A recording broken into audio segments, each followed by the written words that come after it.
Swayam Prabha. Digital India. Educated India.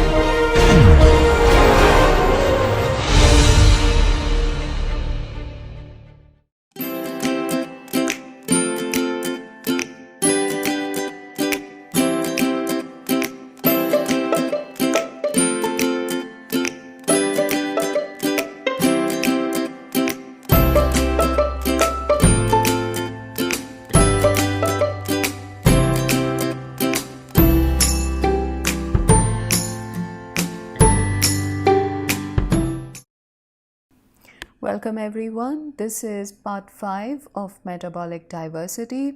This is lecture 60 of module 12. So in this lecture, we're going to complete the last part of metabolic diversity in terms of the metabolic pathways that bacteria can utilize for again utilizing different types of substrates under different environmental conditions. So the last pathway that we're going to focus on is fermentation. After that, I'll come to some practical applications of microbiology. So how are microbes used in the lab or even in the field to achieve certain purposes? And we'll start with analytical methods. So the two analytical methods that most of us are familiar with are biochemical oxygen demand, BOD test. This is used for determining the biodegradation potential of organics in any wastewater. And then we will look at the biodegradation potential of organic material that is present in municipal solid waste.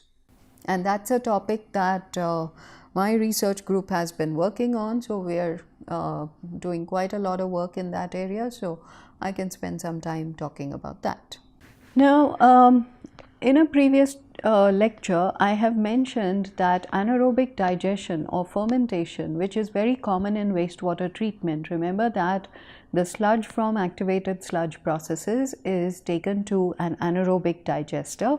And there are many different types of anaerobic digesters. But the first thing that you see over here in this slide is that the complex polymers that are part of the biomass of this sludge, which is contained in this sludge, has to be broken down into monomers before the cells can even begin to absorb these nutrients and utilize them for energy and growth. So we have these complex polymers like cellulose, polysaccharides, proteins, and so on. So then these bacteria are extruding or excreting cellulitic as well as hydrolytic enzymes, and these are also called bacteria for the same reason, and they are breaking down these polymers into their monomeric units by hydrolysis reactions. So these monomeric units are going to be sugars, amino acids, nucleotides, and so on, the fatty acids, all of that.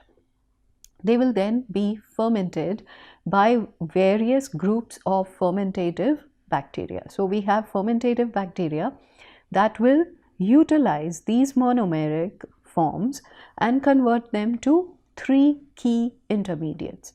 So we have hydrogen plus CO2, we have acetate, and we have acetate is C2, propionate is C3, butyrate is C4, and higher numbers of organic acids. So these are what we also call volatile fatty acids, and these are cetogenic bacteria. So these there are acetogenic bacteria that will convert H2 and CO2 to acetate. This acetate will be taken up by methanogenic bacteria and converted to methane. The organic acids will be taken up by hydrogen producing fatty acid oxidizing bacteria. They will again form these 2 intermediates of hydrogen, carbon dioxide, and acetate, which will again be taken up by methanogenic bacteria and converted to methane. So we have 2 major processes. We have methanogenesis and acetogenesis. So the formation of these, or rather the formation of methane gas, depends on conversion of the hydrogen and carbon dioxide to acetate, acetate directly to methane, and the conversion of fatty acids to these intermediates as well. So you can see that the starting point, the key to this process is hydrogen gas. And this hydrogen gas is going to be key to the success of the anaerobic digestion process, because as it is being produced, it has to be utilized, and I will come back to this, in the processes of methanogenesis and acetogenesis as well. So, the electron donors are hydrogen, nitrate, thiosulfate, and electron acceptors are considered to be carbon dioxide. So, the electron donor, like I said, is hydrogen, electron acceptor is CO2. The generation of ion gradients of protons or sodium that drive ATP generation is the principle behind this process. Energy is conserved in the substrate level phosphorylation reaction. So, these homoacetogenic bacteria will utilize hydrogen along with protons and bicarbonates converted to acetate and water. Fermentation is the conversion of larger organic compounds like glucose to acetate and from bicarbonates to acetate. You can have fermentative bacteria and you can have autotrophic bacteria. So, if you have autotrophic bacteria, then you get disproportionment and you have pyruvate being converted to acetate and CO2.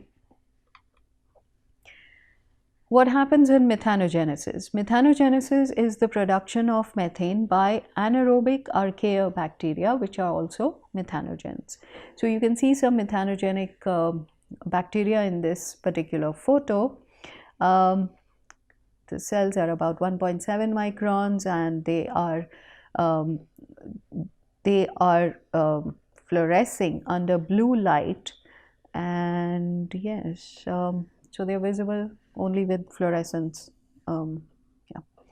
So, we have different pathways for methane generation. If you have a C1 compound, CO2 is converted to methane. This depends on the availability of hydrogen as an electron donor. You can have other electron donors like formate, carbon monoxide, organic compounds like alcohols and others. Let me see. And then you can have other C1 compounds like methanol and higher carbon containing compounds. So, methanol, acetate and so many other compounds. If hydrogen is not present, energy can be obtained using sodium. And instead of proton motive force, you have sodium motive force, and this can drive methyl group oxidation. So, PMF can drive ATP synthesis. In the absence of oxygen and other inorganic electron acceptors, that's what we call fermentation. It's an internally balanced process where carbon from the compound is partially oxidized and partially reduced. You can also have substrate level phosphorylation, which I'm abbreviating as SLP. It's a more direct method of synthesizing ATP rather than using proton motive force. Remember, we have gone through the three biochemical pathways.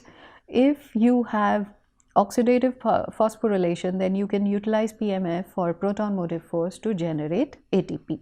If you don't have that, then you have a fermentation set of reactions where oxidative phosphorylation does not happen, proton motive force is not generated, and you have just substrate level phosphorylation. So, you have high energy intermediates that are used in SLP. You have 2 ATPs per glucose molecule that are generated during the glycolysis of glucose to ethanol or lactate. Other substrates can provide less energy, and we have looked at the energy efficiency of these reactions under a previous topic.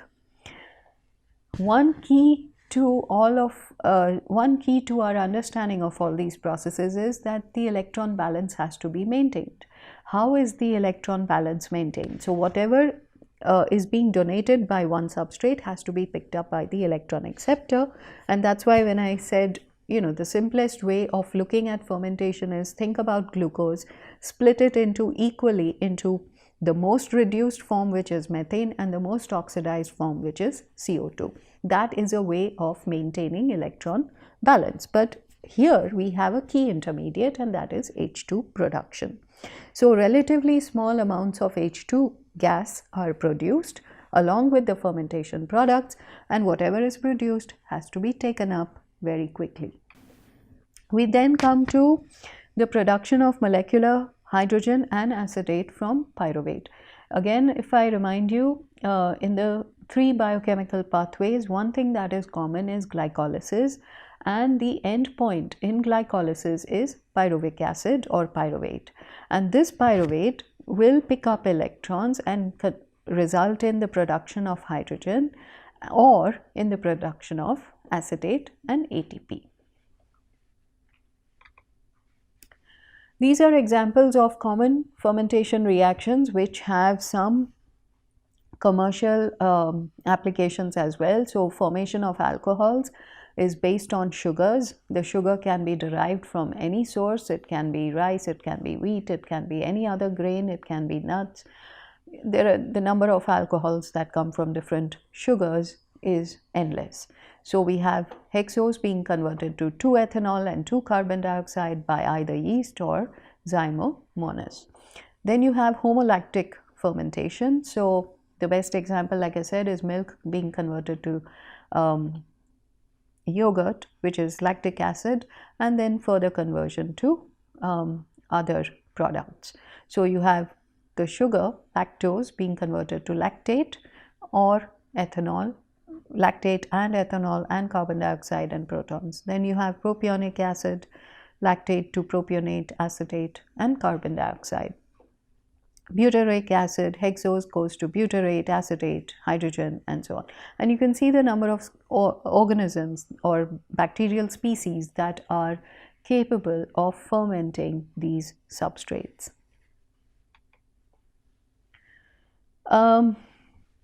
We then go to the syntrophy. What is syntrophy? Syntrophy is the degradation of a substance and energy conservation by two different organisms or two different species, which by themselves are not capable of doing it. And in the fermentation process, this is also called interspecies hydrogen transfer. So I've already mentioned to you that you have acetogens, which are generating hydrogen and acetate, and you have methanogens. So these two groups of bacteria have to transfer hydrogen from one point to another, and this is the syntrophy between them. So what are the hydrogen consuming organisms? We have denitrifiers, we have sulfate reducing bacteria, we have homoacetogens, and we have methanogens. All of them are consuming hydrogen. Examples are ethanol fermentation to acetate and then methane, butyrate fermentation to acetate and hydrogen and then methane. In the first case, in the case of butyrate fermentation, let me see. Yeah. So if we take ethanol fermentation to acetate. So here we have ethanol being converted to hydrogen and acetate. The delta G for this particular reaction is positive. So by itself, it's not going to give any energy to the bacteria. So the bacteria will not be able to utilize it. However, when it is coupled, so when you have an ethanol oxidizing bacterial species in syntrophic relation with a methanogen, what will happen? The methanogenic reaction, H2 plus CO2 going to methane, is favorable. So when these two reactions are combined by these two bacterial species which have a syntrophic relation, then the net delta G for this reaction is negative and therefore possible, which is not the case otherwise. In both cases, the first reaction is endergonic and H2 is produced. H2 that is produced has to be consumed in the second reaction, otherwise you have a problem because the first reaction will not proceed. So if I were to say it in another way, this hydrogen has to be consumed as fast as it is formed for this to be complete.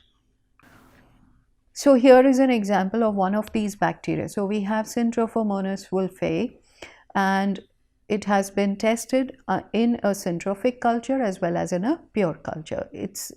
This particular species is capable of converting crotonate to acetate or to butyrate using proton motive force.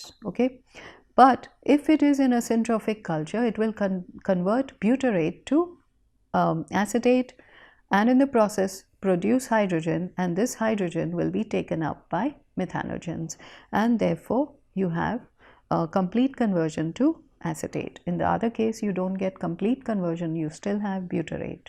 So from this point onwards, we are going to look at some of the applications of microbiology which have special importance in both civil and environmental engineering and science and so forth. Because of lack of time, I'm going to focus only on 2 analytical methods. 4 of them are mentioned over here, but we will be looking at 2 of the major analytical methods that are noted over here, the first 2. So by now you know that in the environment, aerobic heterotrophic bacteria are the most common group of bacteria. And from an environmental perspective, we want to be in a position to measure the extent and rate of biodegradation of different types of samples.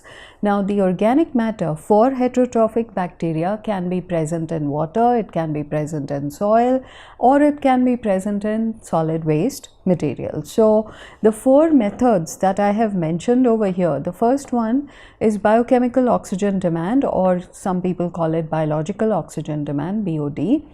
This is associated with organic material that is present in any type of wastewater. So if you're dealing with municipal wastewater or with industrial wastewater and you want to know how much of the organic material in that wastewater is biodegradable, then that is measured using the BOD test. So we're going to go through some details about the BOD test. Then we come to the degradation potential, or you can also call it the biodegradable fraction of the organic fractions of municipal solid waste. Now this seems like a mouthful. Let me explain. So municipal solid waste is a mixture of different types of materials. It's got recyclable materials like paper, plastic, glass, metals and so on. And it also has food waste, garden waste, street sweepings.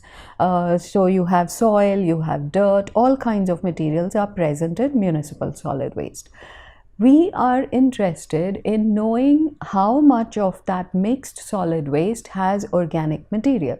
So we know that food waste is organic in nature. We know that grass and twigs and branches and leaves, all this leaf litter, or you might say vegetation, all of that is organic. You also have paper and plastic, which are also organic in nature, but we know that they're very different in their biodegradability compared to, let's say, food waste. So we have a large number of organic fractions in municipal solid waste. And from a management perspective, if I want to design treatment processes, I need to know what the biodegradation potential of each fraction of municipal solid waste is. And we can do this under aerobic conditions as well as under anaerobic conditions. So when we measure the biodegradation potential of organic fractions of municipal solid waste, we can do them under, like I said, aerobic or anaerobic conditions, and I will go through some of the work that my research group has been involved with, and they have been measuring aerobic biodegradation potential of different organic fractions. The same thing can also be done for natural organic matter. This natural organic matter is a problematic group of contaminants that is present in water supplies. So whether you're drinking water or any other basically municipal water supplies are the ones that are most affected by the presence of natural organic matter. It creates many problems in the treatment as well as distribution, especially of drinking water. So in the past we've measured the biodegradation potential of natural organic matter under aerobic conditions, and that has, like I said, several applications in terms of water supply systems. There is another set of research that has been gaining a lot of attention, and that is measuring the biomethanation potential of different organic fractions, after treatment, with or without treatment, and various types of treatment methods have been used, and this is under fermentative condition. So you can see that we are looking at how different organic fractions will behave in the presence of different types of microbes under different conditions of oxygen availability. So these are some major areas of research, and obviously I'm not going to cover all 4 of them. I will just cover the first 2. So let's start with the biochemical oxygen demand test, or BOD test. Now this is a standard test that is used to determine the biodegradation potential of any wastewater. So this has been in existence for probably 100 years or so, and the standard test conditions are for 5 days. The temperature is standardized to 20 degrees centigrade. I think it started in the UK, and it has been more or less unchanged since then. We have made changes in India, and I'll talk about that at the end of this. So this standardized test has several parts to it. Now, you know that wastewater, whether it's municipal wastewater or sewage or any industrial wastewater, will have varying degrees of biodegradable material. If you think about municipal wastewater, we often take a ratio of 2, it may be 3 or even 4, and industrial wastewaters can be completely non-biodegradable or completely degradable. So for example, wastewater coming out of, let's say, a food processing plant will have completely biodegradable material. Something coming out of a paper and pulp industry may be a mix of biodegradable and non-biodegradable material. Something coming out of a pesticide manufacturing plant may have no biodegradable material, it may have only toxic chemicals and so on. So depending on the nature of the wastewater, you will have varying degrees of biodegradation potential of the material that is in the wastewater. Now, you have to start with some kind of guesstimate of how much of the material is going to be biodegradable. So from this point onwards, I'll take the example of municipal wastewater because that is what we deal with for the most part. And what we know, let me also add a few more things here. BOD test bottles come in a standard size of 300 ml. So if your municipal wastewater, we know broadly speaking, it may have about 300 to 500 milligrams per liter of COD, and maybe half of it is biodegradable. So it has to be diluted. You cannot add the entire thing because you may be knowing that the DO concentration in water cannot exceed 14 to 15 milligrams per liter. Dissolved oxygen has very low concentration in water. Oxygen is considered a sparingly soluble gas, and the maximum concentration is, let's say, at 0 degrees centigrade, no salinity, you will get around 14 to 15 milligrams per liter of oxygen. And under our test conditions of 20 degrees centigrade, your maximum DO level is going to be around 10 to 11 milligrams per liter. Okay. Now, when we are monitoring the DO levels, this entire test is based on monitoring the DO levels during the test period of 5 days.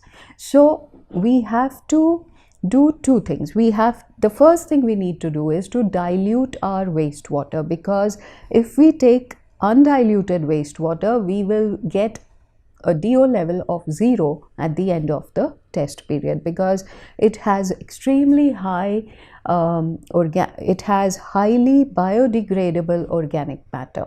Okay. So the first thing we do is dilute it.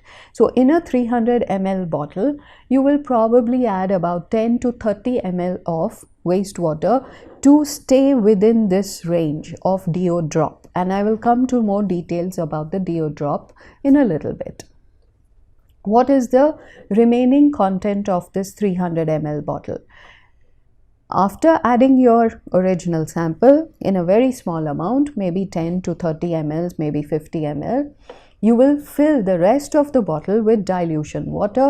This dilution water contains all essential inorganic materials. We have already gone through the law of the minimum, and in this case we design our analytical methods to ensure that these tests are carbon limiting only. All the other inorganic nutrients, nitrogen, phosphorus, sulfur, iron, calcium, magnesium, manganese, you name it, any of the nutrients have to be in surplus amount, and it should be limited by carbon only to ensure that none of these micronutrients will limit bacterial growth. So you are in a sense optimizing the growth of the bacteria and ensuring that only one nutrient, in this case the carbon containing substrate, is going to be the limiting nutrient. So that is the first thing. The second thing is, if you're dealing with industrial wastewater, let's say, like I said, a pesticide. So let's say we have wastewater from a pesticide manufacturing plant. Now this toxic material is not going to contain any microbes to begin with. So you may have to add microbial seed to ensure that there is at least a good initial bacterial population.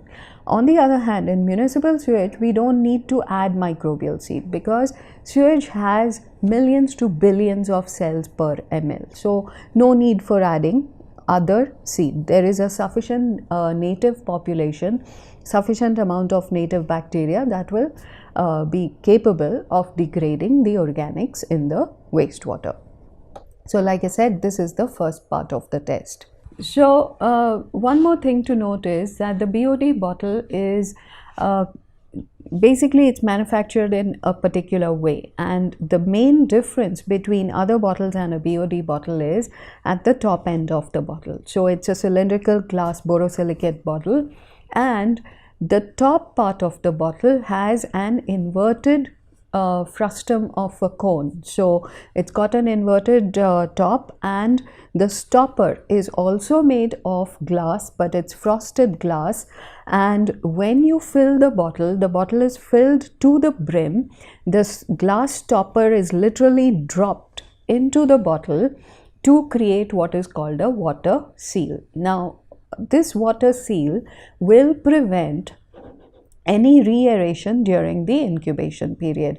In fact, there is one more point that I need to mention, that once the dilution water is added, it's also aerated. So the aeration is done prior to filling the bottle to ensure that this dilution water is completely saturated with dissolved oxygen. So when it is added and the water seal is created, no further re-aeration is allowed during the incubation period of 5 days.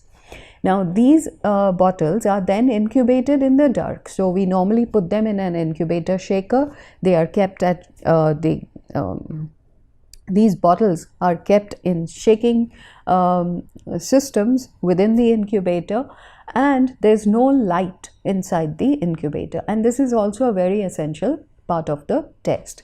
Light has to be kept out, and this is to prevent algal growth in the bottles, because if you're taking, let's say, a natural river water sample, it will contain algal cells. Now these algal cells will grow if light is present, and if they grow, they will contribute to the oxygen levels in water.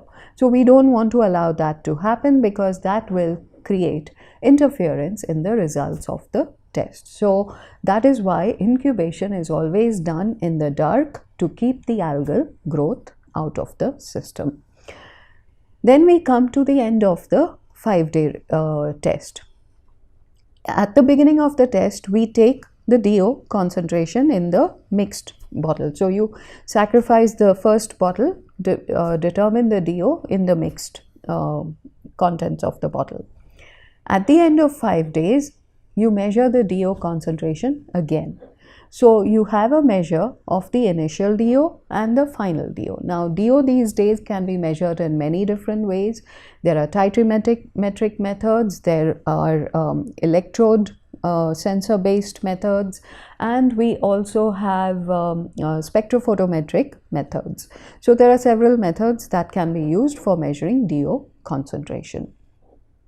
Now, this delta drop from the initial DO to the DO after 5 days has to be measured, and if you suspect that your dilution water has some amount of organics in it, significant enough to contribute to the DO drop, then you need to run what is called a sample blank, and the delta DO or the DO drop in the sample blank has to be subtracted from the DO drop in the sample. So these are the test conditions. Then we come to the next point, and that is how to determine whether the results of this test are useful or not. So there are two thumb rules that are used over here. One is that the delta drop within the 5-day period should exceed or be equal to 2 milligrams per liter. So the minimum DO drop or change in DO concentration should be greater than 2 milligrams per liter. The minimum delta DO should be greater than 2 milligrams per liter. The maximum DO by definition will be DO saturation. So these are the two conditions that will determine whether the results of the test can be useful or not. Now in India, we have two issues. The temperature in the ambient environment is much higher than what you have in comparison to a country like the UK. So the temperature that the CPCB has chosen is 27 degrees centigrade, and because reaction kinetics are much higher at a higher temperature, so the 3-day, we are using 3 days rather than 5 days to get a result. And these 5-day results correspond to about 60 to 70% of the entire biodegradable fraction of the wastewater content. So the 3-day at 27 degrees centigrade is expected to give similar results. So here we have the results of a hypothetical BOD test. Now in a BOD test, we normally take only initial DO concentration and final DO concentration, and you can once you know what your DO saturation is, you determine the concentration in the sample and you will get your DO consumed by subtracting it. Okay, so DO 0 minus DO at time t. Like I said, that's a simple 2-point test. But supposing you were a little more ambitious and you were to set up your test for 1 month and take samples at more frequent intervals. So supposing you were to take a sample at time t is equal to 0, for 7 days you were to take samples almost every day, and then with lesser frequency over a 30-day period. If you were to do that, you would get a curve that has this shape. Okay, now what we are doing in a BOD test is just 5 days. That's a standard BOD test. You can see there is a slight inflection in the curve at about 7 days. I'm not teaching you all of these, but you can always refer to any textbook about water pollution. But there are 2 parts to the BOD test, which is not captured in the 5-day BOD test. Now, in the 5-day BOD test, what happens is that you have a very high concentration of organic matter, but you also have a significant concentration of nitrogen. I've already mentioned that nitrifying bacteria are slow growers and they are autotrophs. Heterotrophic bacteria, aerobic heterotrophic bacteria, are fast growing bacteria, and in the presence of oxygen they will multiply very fast as long as the carbon containing substrate is present. So in this first week of the BOD test, aerobic heterotrophic bacteria are going to dominate. Their food supply is higher, oxygen levels are high, and in comparison to the nitrifying bacteria, they are going to grow faster.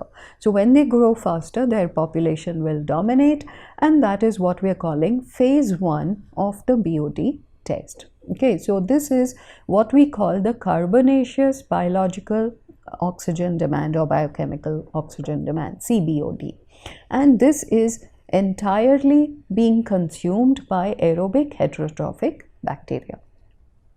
Then we come to the second part of this curve where there is an inflection. This second phase is when your carbon containing substrate is beginning to dwindle. Oxygen levels are still reasonably high, enough to keep this group of bacteria happy. Aerobic autotrophic nitrifying bacteria will still continue to grow under these conditions because now they are no longer outcompeted by the heterotrophic bacteria. So these slow growers will start making their impact felt in the second phase, which is not captured in the standard BOD test. So this inflection reflects what we call nitrogenous biological or biochemical oxygen demand, NBOD. So if you remember what I said, ammonia going to ammonia plus oxygen is being converted to nitrite and nitrate. So this second phase is exactly that reaction where ammonia is being converted to nitrite and nitrate and oxygen is consumed in that process. So this is the BOD test if it were to be carried out over a long period of time. And this orange line, which is an extension of the first part of this curve, is telling you what the ultimate carbonaceous BOD is. So this is the ultimate carbonaceous BOD and the remaining part is the nitrogenous BOD. Let us now come to the second part.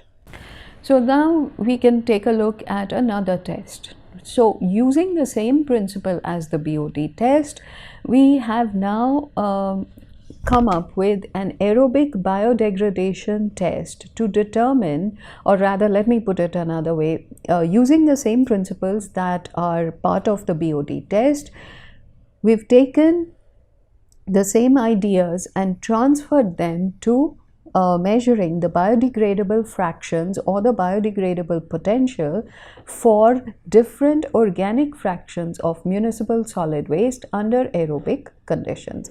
So here again, aerobic heterotrophic bacteria are being utilized, even though our results tell us a slightly different story, but I'll come to that later. So the question that we're trying to answer in these tests is, how can we measure the extent and rate of biodegradation of the organic fractions of municipal solid waste? Now, what I did not mention in the previous talk about BOD test, with the kind of data that I showed you over there, you can come up with the reaction rate constants, which are very important when you're designing treatment processes, because the design is based on our understanding of the reaction kinetics. So the same thing is done over here. So you can do it in column studies or you can do it in batch studies. It's much simpler to do it in the batch studies because you have more control over all the parameters and it's much easier to measure the various parameters that you need to. So like I said, it's a modification of the BOD test and we are doing two things. We are measuring the biodegradable fraction and we are measuring the rate at which biodegradation is happening. The test simulates natural conditions just like the BOD test, with one major difference, and that is we are ensuring that the system is carbon limited only, that the microbes are growing under carbon limiting conditions and all other inorganic nutrients are there in excess of the microbial requirement. So then we come to the organic fractions of the municipal solid waste that we've already tested. So we've done newspaper, magazine paper, different types of paper. And remember that newspaper has very high lignin content. It is more or less pulp that has, it's basically the process of creating newspaper is called mechanical pulping. There is very little chemical addition, bare minimum of chemical addition in comparison to magazine paper and A4 paper, which have high degree of chemical processing along with mechanical pulping. So the weight gram per gram for newspaper versus magazine and A4 paper, you will find that there are very different quantities of organic matter in each of these paper fractions. So those were measured, and so was leaf litter. We've also done studies with floral waste, fruit peel waste, and we've also repeated studies with newspaper, leaf litter, and chana dal. Chana dal is a leguminous grain, a legume or a pulse that comes from plants. So these are some of the results that we've seen, and I won't go into any of the details because of lack of time, but you can refer to the papers which are referenced at the end of this slide, at the end of this PPT. So I'll just point out some of the major results. We were measuring TSS and VSS. TSS means total suspended solids, VSS means volatile suspended solids. Volatile suspended solids can be associated with the microbial biomass or with the organic content of the material itself. So the loss of VSS is the main result in our case, because that is the biodegradable fraction that is lost, that is mineralized. Okay, so if you remember our key equation of of glucose plus oxygen going to CO2 and water, so here we have organic matter plus oxygen going to CO2 and water. So any loss in VSS is basically attributed to mineralization of the carbon. So we got 43.6% loss of organic matter in floral waste as compared to 76% in leaf litter.